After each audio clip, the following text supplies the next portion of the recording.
what you're complaining about or what's sending you up the wall is really, really rich information about what you need.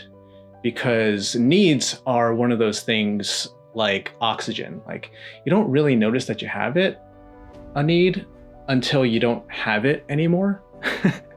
Right? Like you don't think about breathing at all until you feel like you can't breathe. Exactly. Hey gang, I'm really excited to share this episode with you with my guest and friend, Anthony Kuo. Anthony is a career satisfaction coach, but beyond that, he is just an incredibly insightful human being who has a lot of really beautiful perspectives on finding your own path to your purpose and really creating a space where you feel like you can show up fully. So if you are someone who has felt challenged by your career path, felt alone in your journey of dissatisfaction with your career, I promise you, you are not alone. And this conversation is going to show you that. So tune in. And if something really resonates with you, I'd love to see what that is and hear about it in the comments. And if you feel like somebody else that you know, whether that's a coworker or a friend or family member, if you think that they would benefit from hearing this conversation, please share this episode with them. Every share counts. And the amount of growth that I personally have experienced through the conversations I've had on this show has been tremendous. And without a doubt, I feel confident that you as a listener will also feel that same motivation and transformation as you go on this journey with us. So let's get started.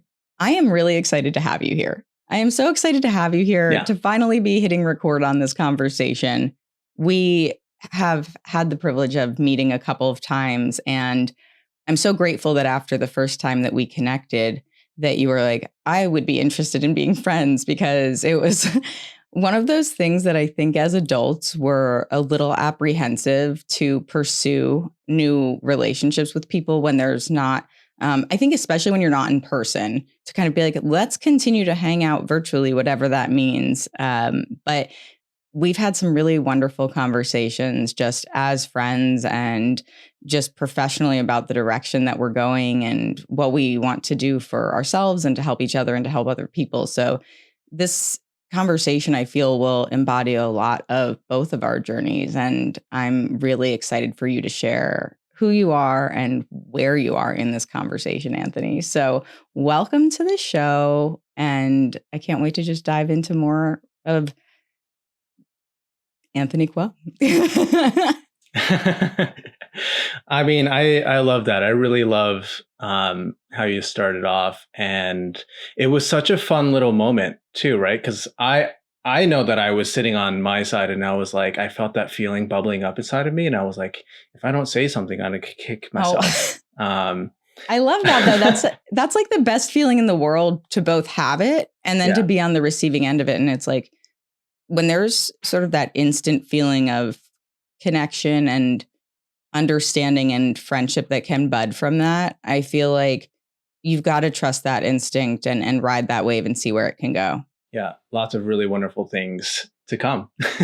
What I'm really excited about sharing with people is the intersection of what you're doing in terms of your business, but also how you got there and what your motivation to help other people is as a career satisfaction coach.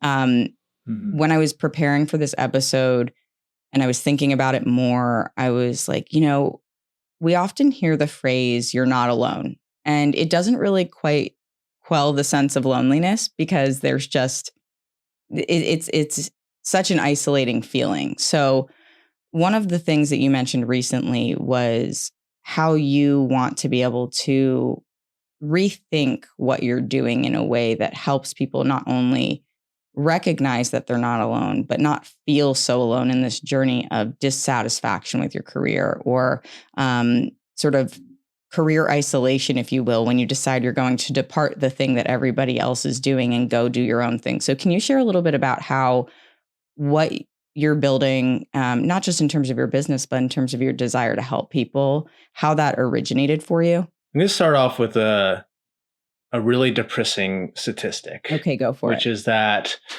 44% of people as of last year say that they are highly stressed and unhappy at work. Cool. Right? Cool.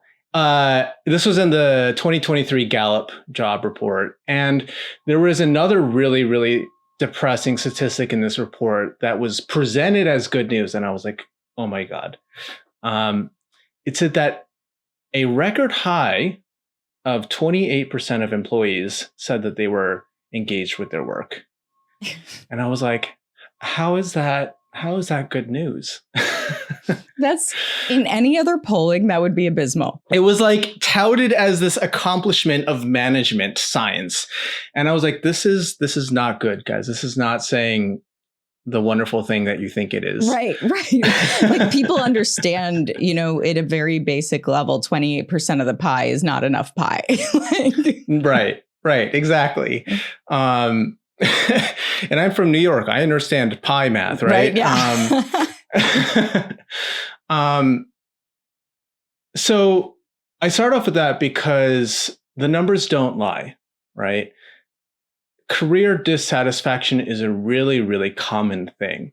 It's all over the place. If you go to work, if you go to any office and, look at the person standing next to you as you're riding the elevator, there's a really, really good chance that person is not happy with what they're doing or where they're going.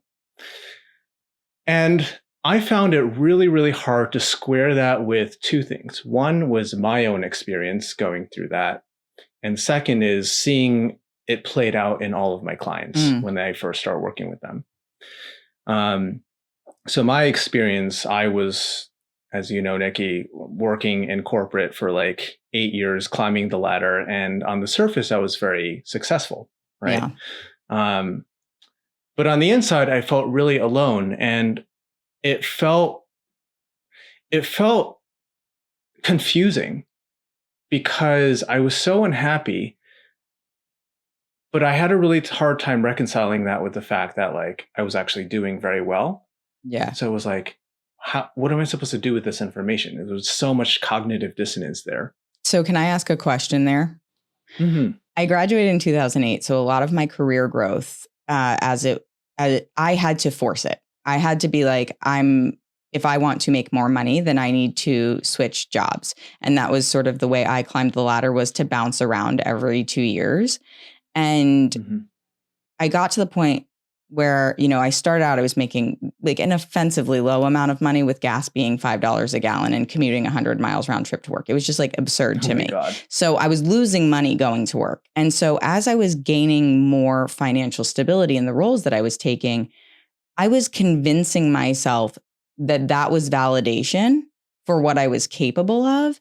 And then when I made the choice to step away from my corporate career and try to pursue something for myself, it sort of sent me into this spiral of like, well, where's my value then if I'm not making all of that money doing this? Do you feel like when you look at what you saw as your success, it was like, well, I have all of the, status and material benefit that I could want. There is a point of diminishing returns. Maybe we could have had more or wanted more, whatever. But like, do you feel like there was this point where you recognized no amount of any of that is going to change what I feel right now? And that was when you started to feel that really intense disconnect? Oh, absolutely. And you totally nailed it. I mean, my version of that experience was like paying the $15 toll to cross the George Washington Bridge. I mean, multiply that times the number of working days of the week, plus, gas money, plus insurance. And I was like, this is ridiculous. Yeah. But yeah, there absolutely was a point where, I was, my sense of self-worth was linearly tracking with how much money I was making and how much money was in my bank account. And there was a moment where, at first I wasn't quite making enough money. And then I crossed that like threshold where the studies say it's about $80,000 per year is where like the last dollar that incrementally changes your happiness. And after that, it's just sort of like gravy. I reached a point where I got a promotion and I got a really big raise. And I got to my first day in the new role, and I was like, this is the same old shit. Yep. Yeah. You're forced to look at what the real difference is. And so if you've achieved this thing that you were seeking to achieve, and then you're like, okay, now what? I tell my clients that your job takes up so much of your life, right? Our careers are like the best hours of our day. It's prime real estate. You probably spend more time with your colleagues and your coworkers than with your own family. Yeah, I've said that before too. And it's like, so you better like it. Yeah. Or else what's it for, right? And I mean, don't get me wrong. There's definitely a like practical means to an end thing that if it serves your life, then go for it, right? And I see that a lot with people who are like, well, I have a mortgage and I got to keep my kids in private school and all of that. Then, that's a choice they're making, right? I'm going to take the hit in my personal, happiness at work so that my kids can have a stable home and a great education and all of that. But the difference, I think, in that situation is that it's a choice as opposed to just like defaulting into it, which is what I was doing. And what it sounds like you were doing too, just from the conditioning that we have in, this capitalistic society of like, the more money you make and the more money you have, the better you are. Right. Well, I love that you made that point too, Anthony. Do you feel like that was something, because you speak to the conditioning part of it? Like my perspective was you go to college, you get a job, you're good, right? Well, when the economy crashes as somebody's handing you your diploma, your perspective changes a little bit because everything that you were told would help make you successful kind of became moot. Do you feel like growing up, you had it in your head as well that, this is the path that you follow, these are the steps that you take, and then success is determined by how well you follow that? 100%. I mean, I grew up in an immigrant family. My parents came to the country, and my dad has the stereotypical story of like, I came into the country with my suitcase full of my clothes and $20 in my wallet and enough English to say my name. And he and my mom, they met here in the States, but they worked their asses off to create a stable upper middle class existence for my brother and I to grow up in. And so they took care of a lot of the like heavy lifting for me in terms of like stabilizing. Yeah. I was a little bit luckier than you in terms of timing entering the job market. I entered at 2010. Yeah, it was like there was a pinnacle of like everything's happening right now, and the surge of that moment was there was no job to be had. So there was also a scarcity mindset around it. Exactly. It was like, I will take any job you will give me. I don't care what it pays.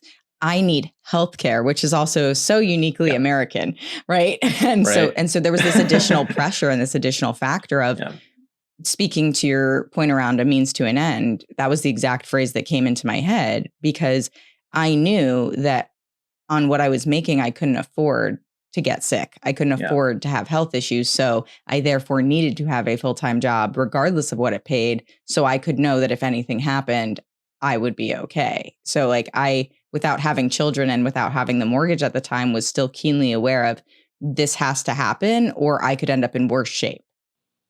Yeah. Are you familiar with Maslow's hierarchy of needs? Yes, I am. Yeah. Yeah. So like the lower tier is survival. Right. Right. And so that's what you're describing in terms of, I can't afford to get sick.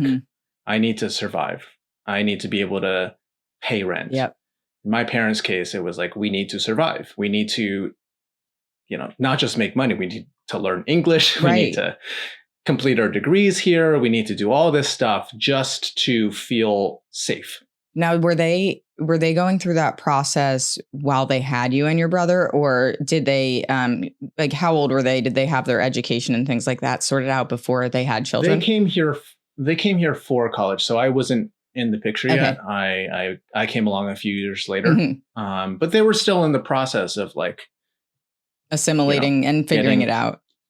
Exactly.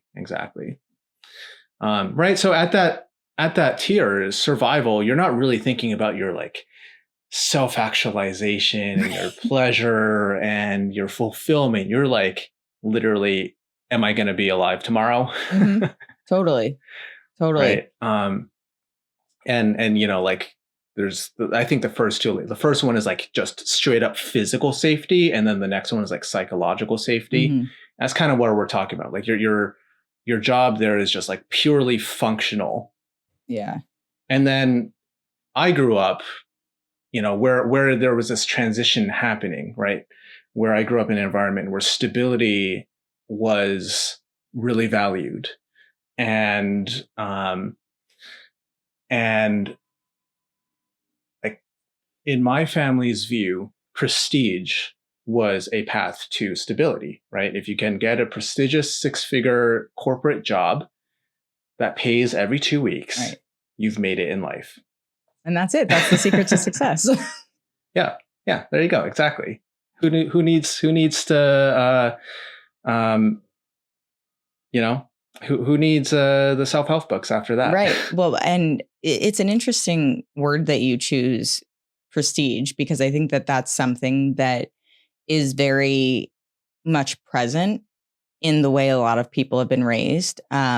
I see it shifting now because of people like yourself and what you're doing, and then this heightened awareness of self-actualization and the importance of it. Mm-hmm. But for our parents' generations, and certainly their parents' generation, talk about being in survival mode. I mean, this is sort of, it's interesting to be in the time that we're in with the awareness that we have at our ages and in what we've experienced in our careers, to be able to zoom out and sort of be like, well, I get that that's the way that it was always done, and that served its purpose in the time in which it was relevant. But what we're having is a discussion around how that's not relevant anymore. It's not that people don't want or need the security. We absolutely do. In fact, arguably more than ever, given just the state of the world these days. But there are also so many more creative, unique ways that you can show up in a career for yourself. And you don't have to purely be entrepreneurial to do that. You can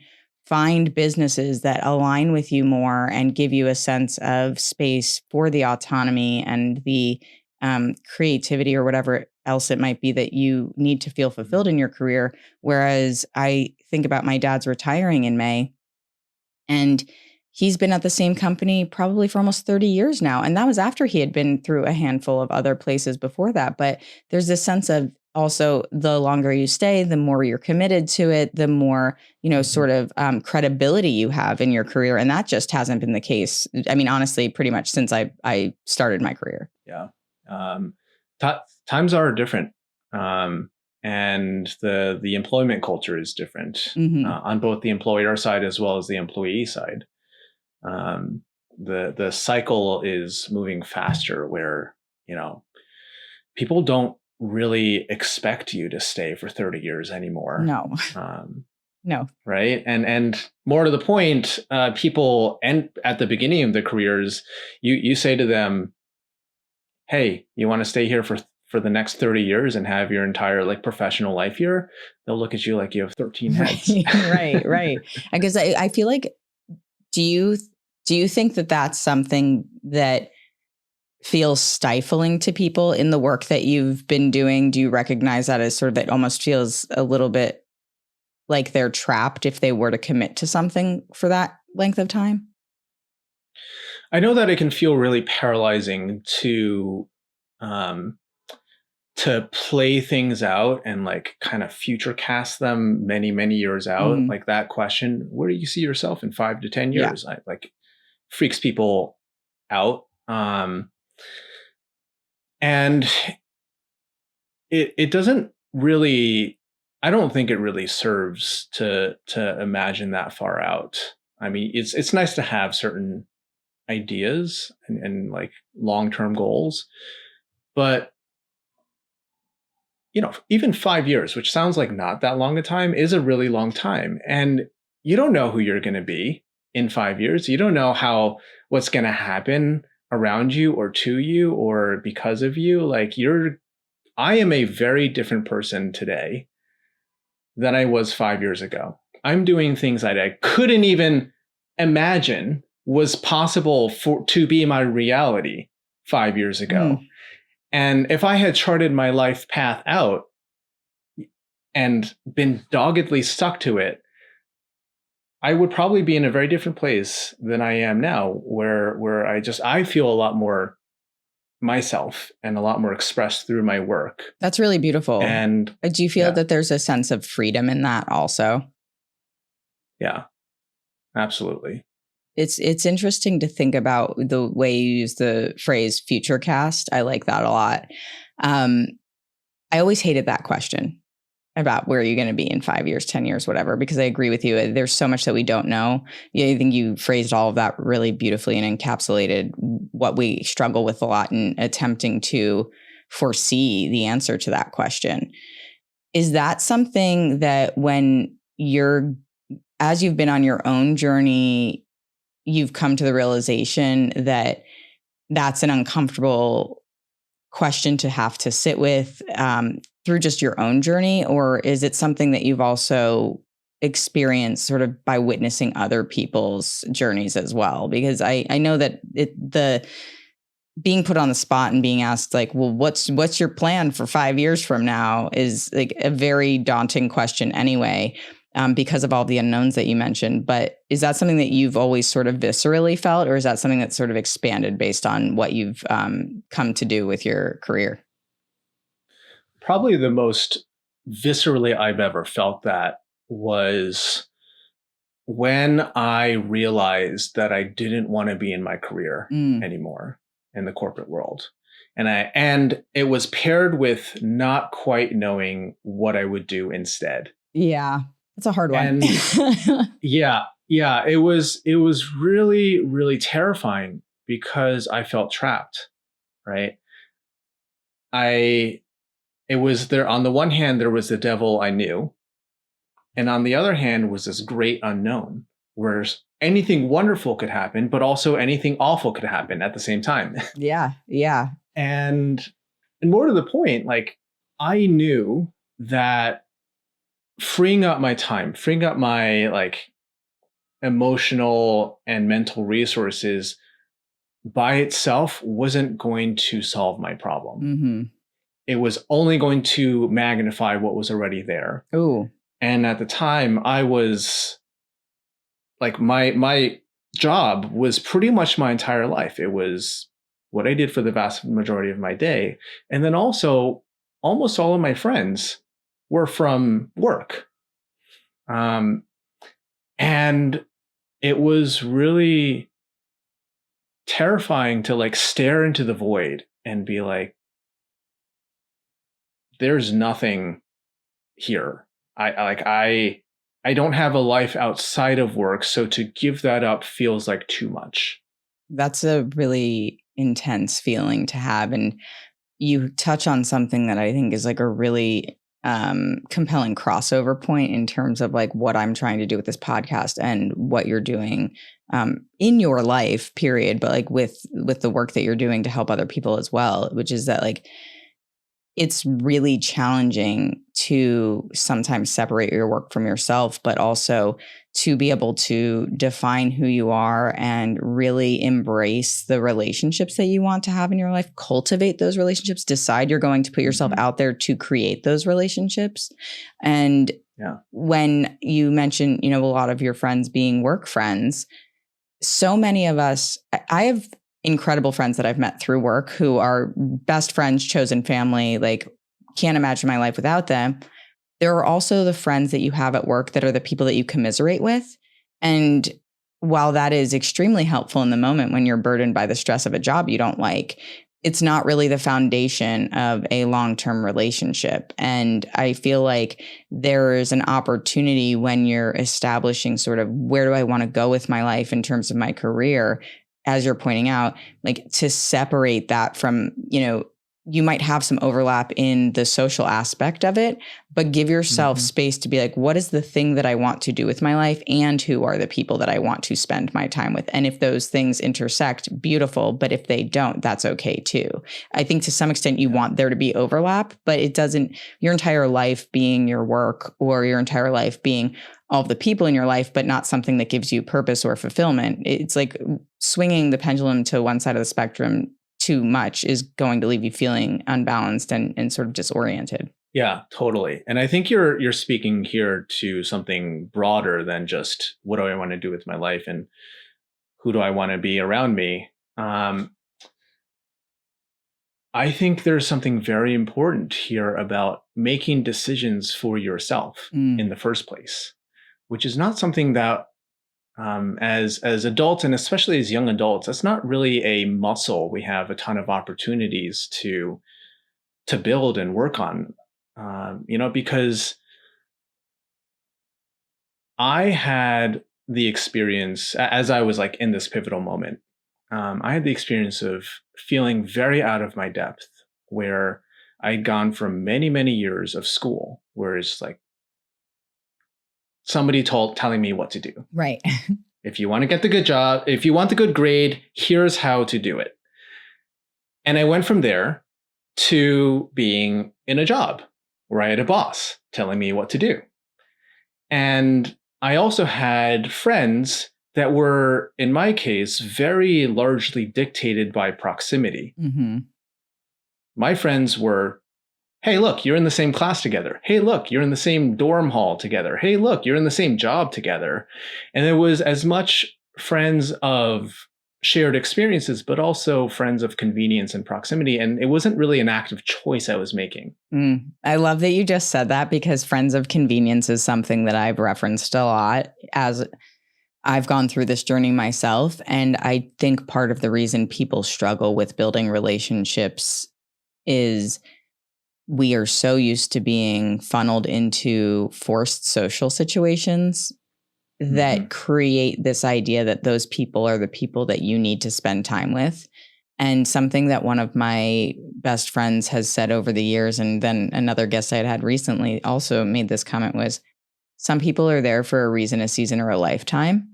And you have to be comfortable making the choice, as you started this comment with, that is best for you. And while it might be uncomfortable to release some of those relationships, the same way it can be uncomfortable to release a job, if you feel it in your soul that it is not right for you, people, places, or things, it doesn't matter.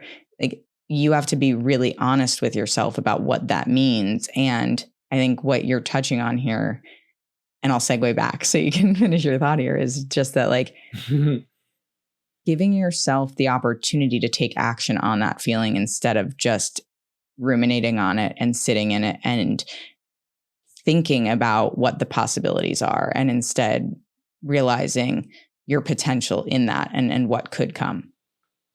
Yeah.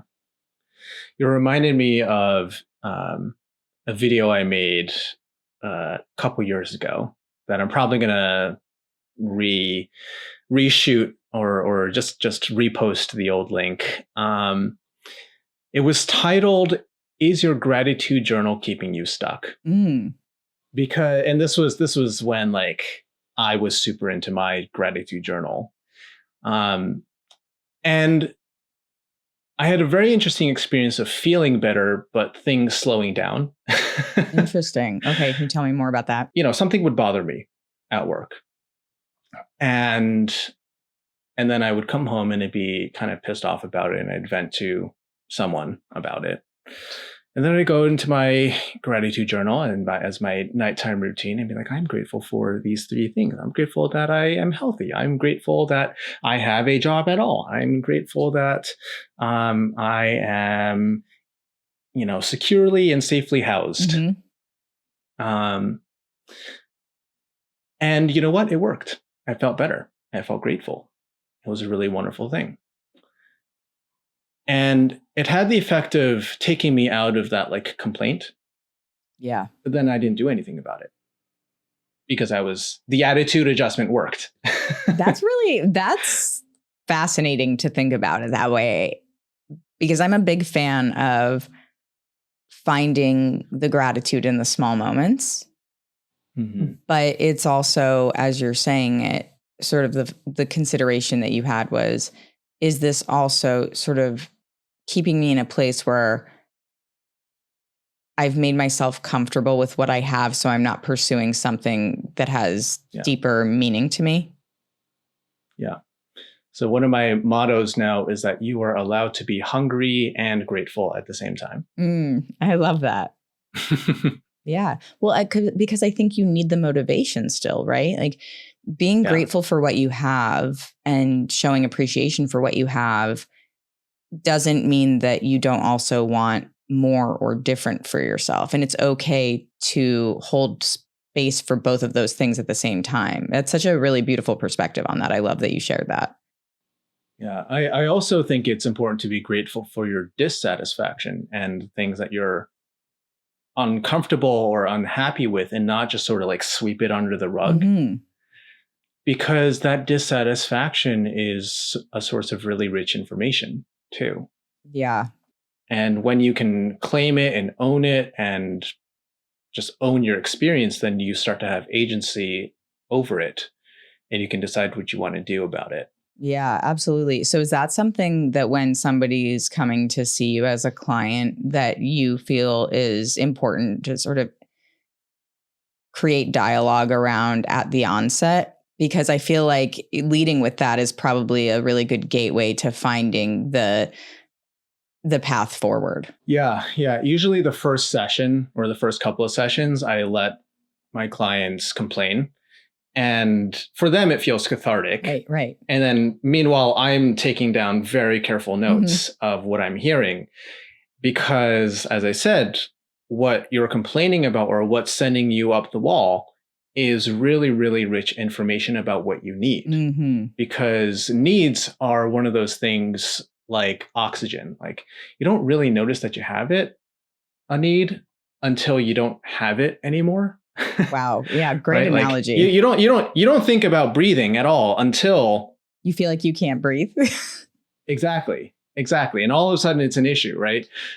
So complaints are kind of like that. Or when you feel like you can't take it anymore. You're 2 seconds away from rage quitting and blowing up everything. Yeah. Okay, cool. So I'm like, okay, tell me more, please. Okay. And he said, what? Yeah, absolutely. And that made you feel what now? Right. Well, there's like a very unique crossover to what you're doing in terms of trying to get people to share that part of their lives related to their job and the really sort of therapeutic aspect to that. And as it stands for me, it's super relatable because when I started going to therapy, really committing to it, I'd gone previously, but it was not much. And it was sort of on my own terms, which was not the right way to do it. I need to like really commit to it as you do with most things.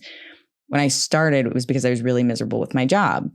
And I think that when people feel safe to bitch about their jobs, they feel safe to bitch about their jobs because so many people are unsatisfied.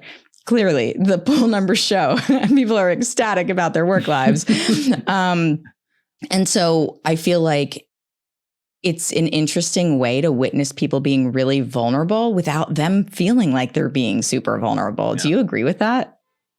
Yeah, 100%. And this kind of gets to what we were talking at the beginning about like feeling alone versus not. Despite the prevalence of career unhappiness, it's not something we're really allowed to talk about openly, especially when you're going through it, right? Like, it's not like you go on LinkedIn and post an update that says, I really hate my job and when so-and-so does this and micromanages my project and tells me what to put on PowerPoint slide 53, it just makes me want to punch someone. Can you imagine though? Can you imagine? And then tag them, like hashtag micromanager, hashtag. So the range of emotion that's available on LinkedIn, like the bottom of it is basically like when somebody gets laid off and is like, I am sad to announce that I've been laid off from such and such a company after 15 years of service. And while I'm really sad about it, I'm also grateful that I've had the opportunity to work with all of these magnificent people. And right, like you just need to keep a happy face. You can't, like, I'm sure it's true, right? Like we can leave gracefully. We can give shout outs to the people who have helped us. And also there's just something that's like not real about it. Yeah. Right? Like where do we talk about the like gut punch that it is to have your livelihood stripped away at some faceless HR all hands meeting? Yeah. And where do we talk about the feeling of being completely invalidated and unvalued when you're so easily dismissed after so many years of dedication? Yeah. Without, having a bad look or having a bad attitude and spreading negativity. Like, there isn't really a forum where we can do that without the risk of damaging our reputations or, some sort of blowback? Professional risk. Yeah. So it's not really, yeah, exactly. It's not really safe to talk about this, except whispered among close family and close friends and your therapist. You raise an interesting point too, because it's like, I'm trying to think about other things that are sort of like this. It's sort of the way like you don't want to bring too much of your personal relationships into your professional setting. And it's not that you don't, like when you have friends and things like that, like your relationships, you share things with people. It does intersect, right? But like we temper the amount that we express ourselves in an environment based on the perception of other people. And like, what an interesting experiment it would be to witness people being really freaking honest about it and being like, you know what? I'm leaving this company. Here's what mine would have said. Okay. If I think about when I've left most of the companies that I've left, it probably would have been very similar. My update would have read something like, I'm really grateful for the relationships that I've created here, for the people that I've met and the opportunities that I've had. But this is no longer a healthy place for me to work. I'm distracted. I'm unhappy. I feel like I've lost my autonomy, if I even ever had it at all. And I'm no longer interested in having my life and responsibilities dictated to me by someone who hasn't earned their role in the company. And it's like, you can't say that. Like you can't show up and be that person, right? And that's not to discredit all the really amazing bosses that I've had, but I think there's so much that goes into like the why we left and what's really happening, like you said, behind the curtain that leads to that decision. And I feel like this is something that I just like, I'm going to sit here and I'm going to chew on for a while, even after this conversation's over, because it's like, why do we accept that? Why do we accept that it's okay to kind of bullshit ourselves and everybody else around us? Because like, we don't want to ruffle feathers. It's because we've been told that you can't do that. It will make you look bad and you don't want to burn bridges, right? Even if you hated your boss, even if your boss was a narcissist and totally disrespected you, even if, it doesn't matter. Shut your mouth, be grateful for the opportunity that you had and just move on quietly. And in reality, you're moving on, but it's not quiet. It's just quiet at the forefront of where any other potential employer or employee might witness it. Yeah. Meanwhile, it's blaring on the inside, right? Right. Yeah. Yeah. Like what an absolute, just like speaking about, being in integrity with who you are and trying to be honest and open about things. There's a balance of, decorum that's expected. And I understand the desire for professionalism. I'm not trying to be like, everybody should just always say everything that they're thinking, fuck all, doesn't matter. Like, it's okay. I think that we need to be respectful in the process, but why can we not both be respectful and honest about the experience? Because the other thing that this makes me think is part of the reason that ineffective leaders make it to the top of the ranks is because nobody's saying the real thing. And so then the people who have the potential and the desire and want to be able to rise in their career are being stifled by people who have no desire to help them grow, no willingness to move them forward. Yeah. And I mean, of course, what happens in a lot of cases when somebody does speak up and says the real thing is they get fired or they get silenced or they get reorganized. They move you over here where you can be quiet about it. or they'll quietly start doing the thing where they're like, oh, okay, well, we'll put you on a performance improvement plan and we'll just wait for you to quit on your own. So we don't even have to pay the unemployment. Yep. Yeah. I mean, that's the other thing is like, it's really sort of all in the favor of maintaining the perception of the business or protecting the reputation of a business or individuals in a business, rather than like really being intentional about what would make people successful here, because what would make them successful would also make us successful. And when we come around to the point that you were making about people kind of coming in and saying their piece and letting them complain about what they're experiencing, what does it look like for them to like pull away from that feeling of, I'm dissatisfied, this is not how I want to live my life, into, okay, I see my potential and I understand like what I need to do to be able to move into that time in my life? It can be really, really powerful to actually embrace that voice. As we're talking, I have this image of like the cop in South Park that's like, move along, folks, nothing to see here. Right. And it's so validating to finally be able to say like, look at what's happening. This is happening to me and I feel this way, and to have it actually be received and registered by someone. And where this gets a little bit tricky is, what do you do from there? Right? Because speaking of gratitude journals, there's a reason why they exist, right? Yeah.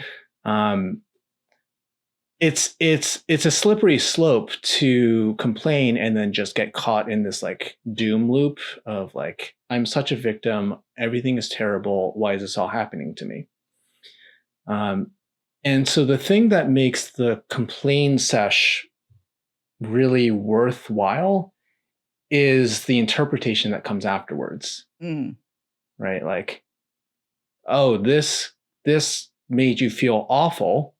Let's have a good understanding of why. Is it that you're so bored that you're being given the same project over and over again and it's not what you asked for, and so your interests aren't being met? Okay.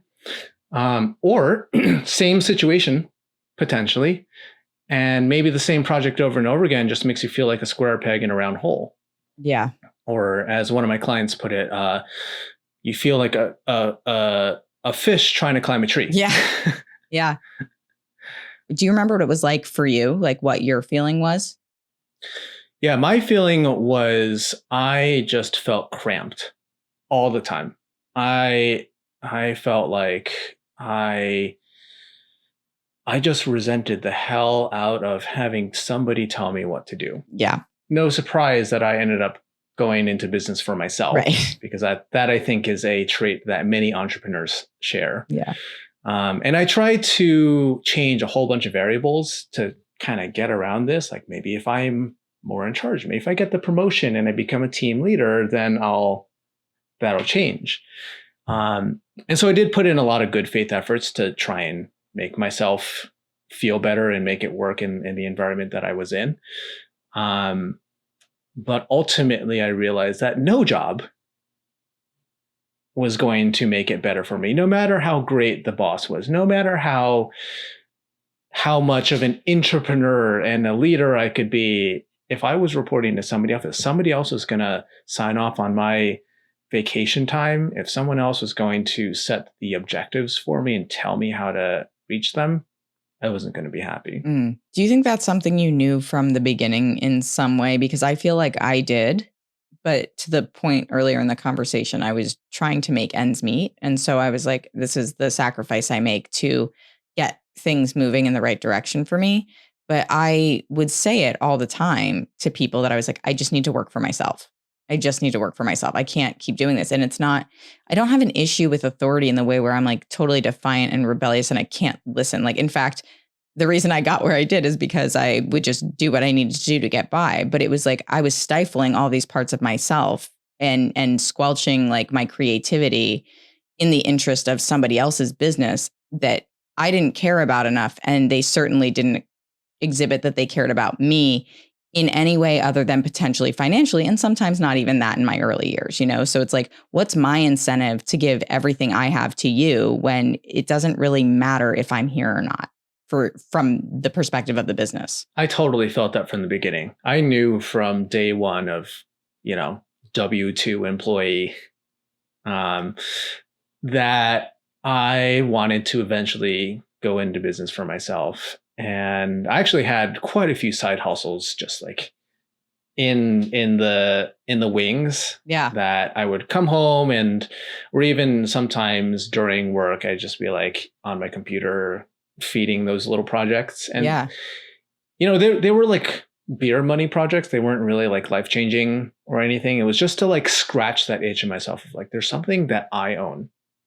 And I knew that about myself, but I didn't know what I wanted to actually dedicate myself to. And there was, to be very fair to the corporate employment world, I learned a lot. I was learning a ton. Yeah. I learned about business. I learned about best practices. I learned what not to do. I learned a lot about marketing. Learned what not to do. Oh yeah.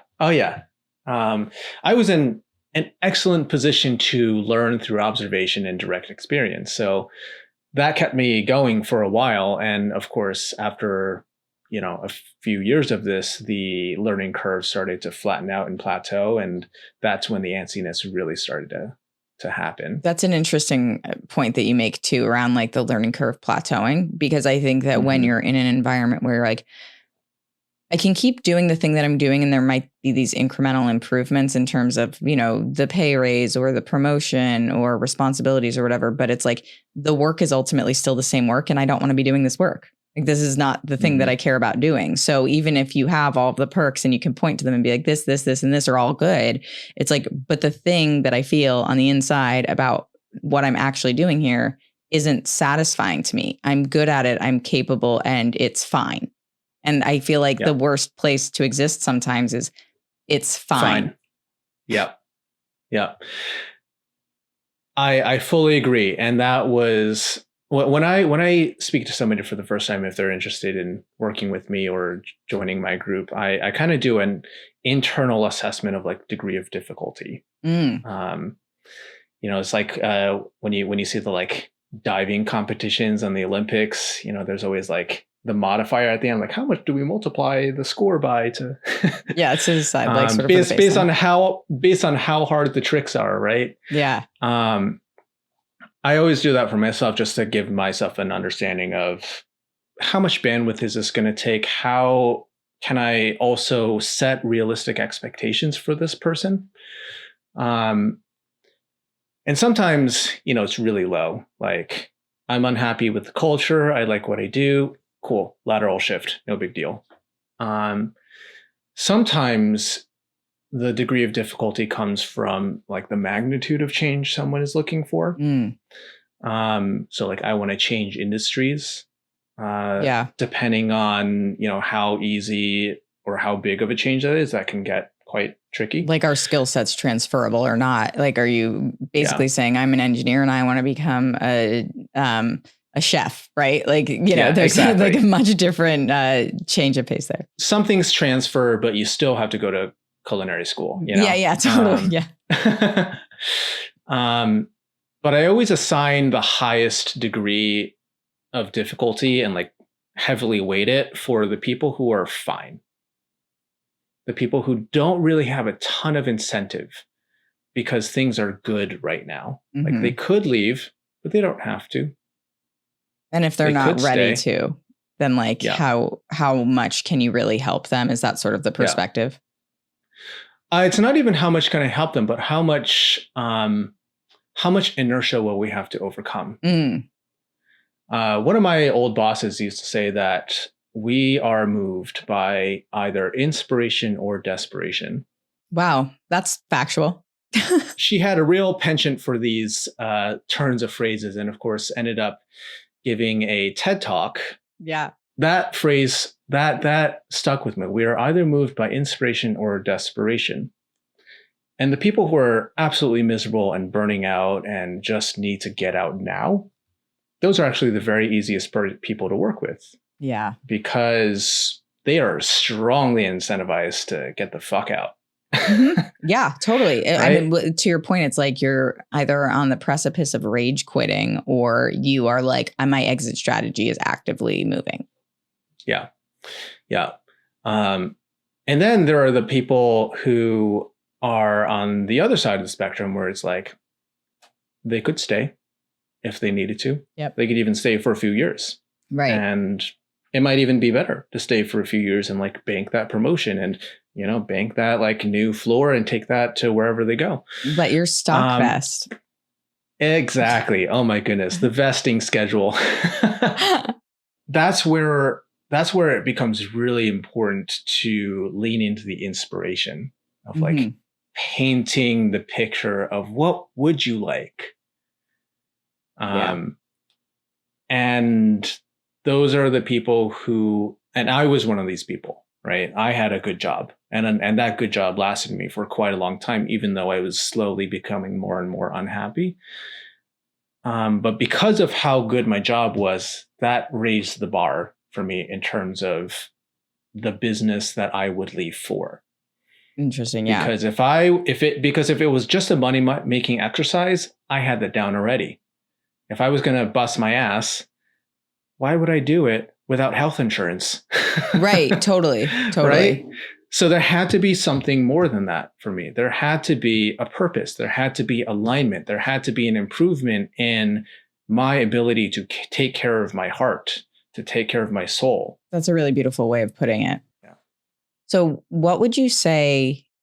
I feel like one of the things that I really want people to be able to think about coming out of these episodes now is some of the lessons learned by guests such as yourself.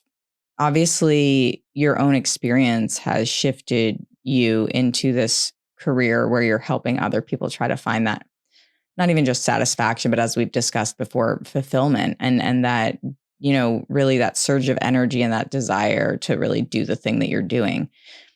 If you, whether it's as a coach, because this is where you're at in your life, or just as Anthony who went through it, do you have advice for that person who is fine right now? The advice I would give to my lost 25-year-old self, and that's, by the way, who I dedicate this all to, is my lost 25-year-old self, is to believe in who I am, or to believe in who you are as a person. That nagging sense of disquiet is trying to say something very, very valuable to you, if only you'll listen. And what it's trying to say is that some very important part of your personality is not getting to be expressed where you are and doing what you're doing. I define career satisfaction as when you're in an environment doing something that aligns with who you are as a person. And you don't have to twist yourself into a knot just to make it work, right? Because there's literally nothing more tiring and exhausting than trying to pretend to be something that you're not. Yes, 100%. Right? Yeah, it's the worst. So, you know, the advice I would give is pay attention to that. Like, where do you feel like you're twisting yourself into a knot? And wherever you feel that, that's where to pay attention. That's where to zero in and say, I wonder what I would need. What would need to change in order to feel more like myself when I go to work? Yeah, that really resonates a lot, Anthony. And I feel like it's so relatable for so many people. We just, I think of an unfortunate function of like what people experience is that they have kind of mentally committed to what they're doing, who they are, who they're with. Like I know I've done it in relationships, I've done it in career moves that I've made. And we just start chipping away at what you're describing, that part of you that makes you you, because there's this seed of self-doubt that starts to grow because the more you abandon yourself in the process of trying to be what somebody else needs you to be, wants you to be, expects you to be, you are dismissing all of that knowing, and you're catering to the belief that what you've been told is how you have to live your life instead of the what you are telling yourself is how you should live your life. 100%. Oh, I feel like I'm speaking to somebody who just inherently understands my language, which is why I when to bring it full circle. Yes, please do. When we first met and we started talking, I was like, I am with my people. Yes. And that's why I was like, we have to be friends. Well, and I think approaching it that way too, where it's like, I recognize this in you, right? And to be able to share these conversations and be really honest about it. It's like you don't need to have the filter when you are with your people, when you have the safety. And something that actually is, I think, really important to share with you too, when I think about the origin of this relationship going from, hey, I might want to be a guest on your podcast, and being like, let's have a call. Sure, great. And becoming friends in such a very rapid amount of time virtually, is that you made a comment to me when we got on the call to talk about just sort of our businesses and where we were going with that and brainstorm a bit. And you made the comment that what I do very well is creating a sense of intimacy in a very short amount of time.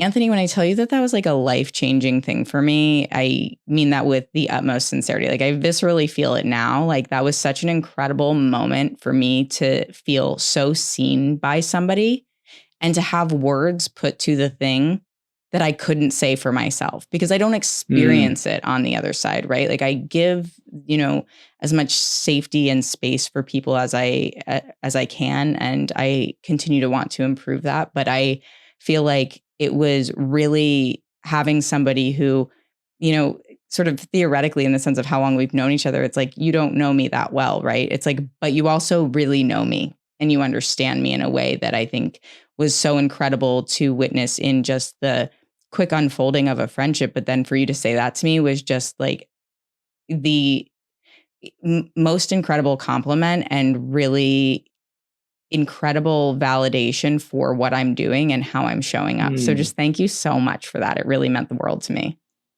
Oh, that makes my heart so happy. And I love that it had that like effect on you. And like, I believe it that like, for me, it was just like, I was just stating the truth. It wasn't like a thing I had to think super hard about. It was like, this is just the experience I have of you. And I'm also not surprised to hear that it was life-changing because, these like little pieces of identity that when we can embrace them, it's like, oh, you come home to yourself just a little bit more. Yeah. And that frees you to be so much more yourself. Yeah. Oh, absolutely. And it was just such an awakening for me to be able to be witness to that, to receive that, and then be able to understand something else about myself that I can now name and bring forward consciously as well. It's like it was happening organically, which is the beautiful way to like have a compliment like that come up, but to also just sort of have that recognition and be like, that's what I care about doing. That's the thing. That's my thing. I would say like, oh, I can talk to anybody. I'm willing to be vulnerable, but it was like you really put to words the perfect summation of what I strive for with this show, but also in the relationships in my life. Like even just literally meeting somebody new yesterday and having this moment of like, and just wanting to get to know somebody and asking those questions and sitting there and being like, okay, well, like, when do you think that started, or what was that about? And then my wife comes up and she's like, are you podcasting her? And I'm like, yes, I am. Yes, I am. I just don't have the microphone, but assume that's always the case. So this has just been such a really wonderful journey to go on with you, and to know that we're just at the start of it is really exciting. I know that we're kind of rounding out the episode here, but before we do that, first of all, I want to thank you so much for being here with me. I want to thank you for showing up and sharing your story and being exactly who you are, and expressing so many things that a lot of people, I think, consider, but don't really know what to do with. And I'm excited for listeners to really be able to dive into their own journey and think about these things that you've mentioned. But I also really hope that you know that this is, as a host and a friend, such an awesome experience to have, where there are really important dialogues happening, but there's also levity that just brings like a smile to my face and a gratitude for all that this is and this is becoming. And so just thank you so much. And if there's anything else that you want to share before we hop off here, the platform is yours, my friend. It is such an honor, Nikki. And thank you for stewarding such a beautiful space for having such a fun conversation and talking about the stuff that's real. And, I think that's something that I realize that I value very highly, is that like safety. I think that's why I could see it so quickly in you, that like creating intimacy in such a short amount of time. I've received feedback and compliments like that have been just eye-opening and life-changing. And people use different words for me because, I'm a different person with my own energy, of course. But they use the word safety. And I think safety and intimacy are very, very close cousins, right? They're two sides of the same coin. You can't have intimacy without safety. For sure. And when I think about what I do and how I do it and why I do it, it's all about that. It's all about the safety to be real, the safety to share, the safety to be vulnerable, the safety to open yourself to your own exploration and understanding. And one of the things that I'm most excited about in my business and just what I'm putting out to the world is creating that safety in groups.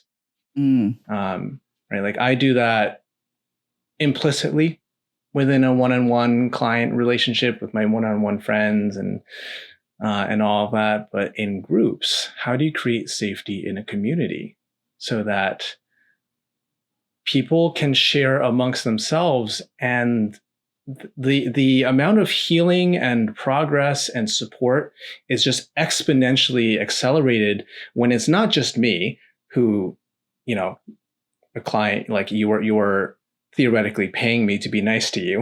Yeah. Right. But it's another thing when a whole chorus of voices are validating you and seeing different aspects of you, and you get to do the same.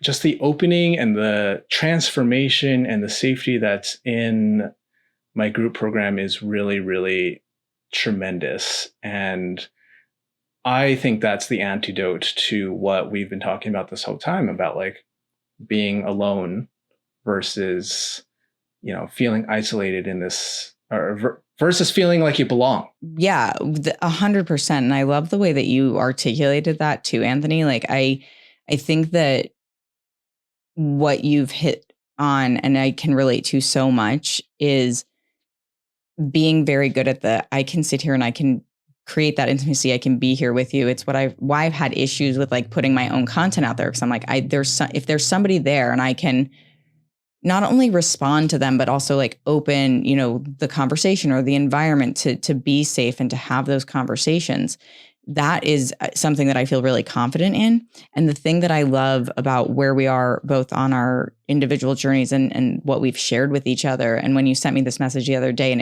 it clicked so much with me, was like that. What is that transition point from this one-on-one dialogue or this one-on a couple of people dialogue look like into bringing that into a group of people who are having, doesn't have to be identical experiences, but like similar feelings, similar understandings of where they are in life and wanting that growth. And while yours is focused in certain regards primarily on your career, there's so much of that personal growth, introspection, the things that I'm really wanting to help people acknowledge and understand more within themselves through the podcast, through other content I'll be putting out and other things I'll be creating. And I'm just so excited to have you in my corner in this and to be in your corner in this. Oh, for sure. Here's to, that saying, if you want to go fast, go alone. If you want to go far, go with others. Yes. Here's to that. You are one of my others. Oh my gosh, Anthony, this has been such a gift. This conversation has been so highly anticipated, and I am eager to get this out to the world, and just as excited and eager to, as you suggested, do one of these in person someday, maybe more than one. Happy to have you in Vancouver anytime. And yes, please. Like I said, I would love to get back to New York and see some of my people and grab a real slice of pizza and a real bagel, things that I miss from the East Coast that the West Coast just can't do. Yes. I am going to be the absolute biggest snob and show you all of my favorite places. Perfect. My mother raised me with the mindset that there is not good pizza outside of New York, and the bagels are probably subpar too. So I really need somebody to show me around and give me the real experience. You got it. I'm your guy. Anthony, I appreciate you so much. And this has just been such a blast. I can't wait for our next chat. Gang, thanks so much for joining me for this week's episode. I just appreciate your support, and it means so much to me that you tune in week after week. The best thing that you can do to help spread the word about the podcast is, if this episode resonated with you, go ahead and share it with somebody else wherever you listen to your podcasts, or you can go ahead and subscribe to my YouTube channel and share it from there. I also really appreciate it if you can leave a review on Apple Podcasts, because that really helps give people a better understanding of what the show's about and what you appreciate about the conversations that we're having. And until then, I'll catch you on the flip side.